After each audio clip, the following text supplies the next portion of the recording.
Let's do it. Let's bring in Colby Hall, Dr. Lauren Wright, and Steve Krakauer. Okay, welcome one and all, everybody. Topic one, ladies and gentlemen, RFK Jr. He raised $8.7 million in the third quarter. You do the math here, that's more than Nikki Haley, Tim Scott, Chris Christie, and former Vice President Mike Pence all combined. 30% of all donations came from California. Steve, let me just kick things off from you, and then we can just free flow from there. Where's all this money coming from? I was also surprised to see that a big chunk of them were from, you know, people who work in the healthcare industry, which is surprising given his anti-vaxxing, you know, record. Where's this money coming from? Yeah, I think the attacks on pharma have really put him on the map. And you look at the latest poll, Quinnipiac, in a three-person race, has him winning independents, people who identify as independents, over Biden and Trump, has him winning in people 18 to 34. He has a real constituency right now. Now, the problem for him is going to be getting on the ballots in certain states. It's going to be very challenging for him to do that. But from the money that he's raising, from the way he's polling, he is going to be a constant story for at least the next 6 months, if not the next year, if he can start to get on some of these ballots.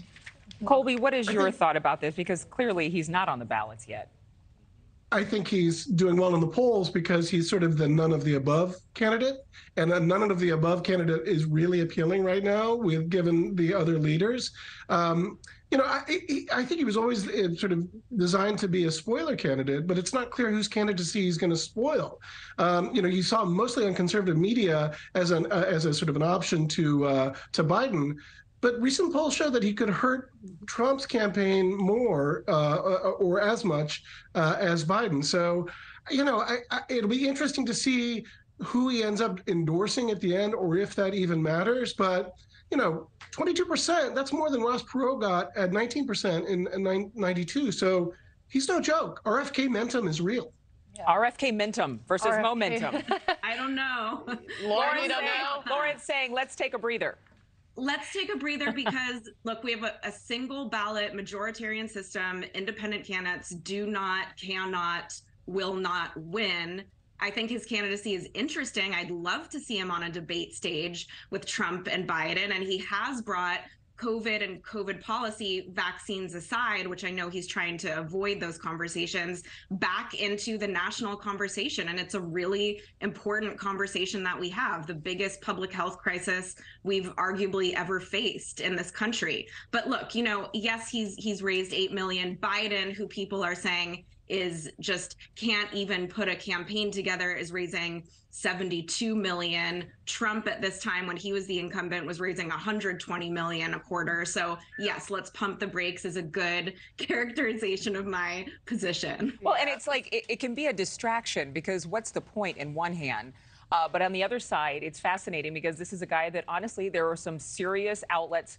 They tried to cancel him for various reasons. That's right. But he speaks for a big contingent here in America who feel like nobody should be canceled, that everybody should have the right to at least ask some important questions. Okay, let's talk about this important question that could be seen as controversial as well. A bill to make daylight saving time permanent passed the Senate in 2022. The companion bill never was taken up by the House. 29 states passed or have pending legislation ending daylight saving time and the changing of the clocks. Farmers, the almanac, do we throw it all the way out? I mean, this just seems like, for some people, it's due time, and for other people, it's just wrong. There's other high priorities. Who feels passionate about this one, guys? I like gaining an hour of sleep every year.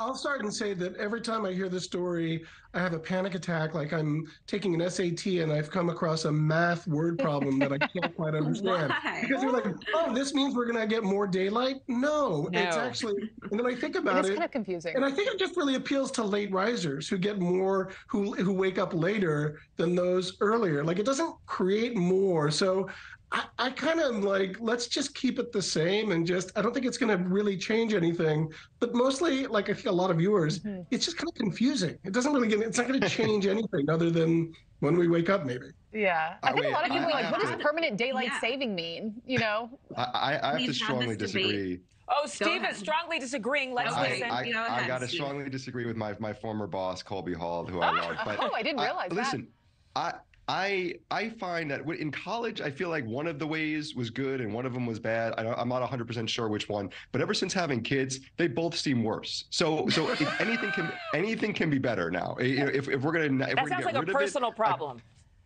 Maybe.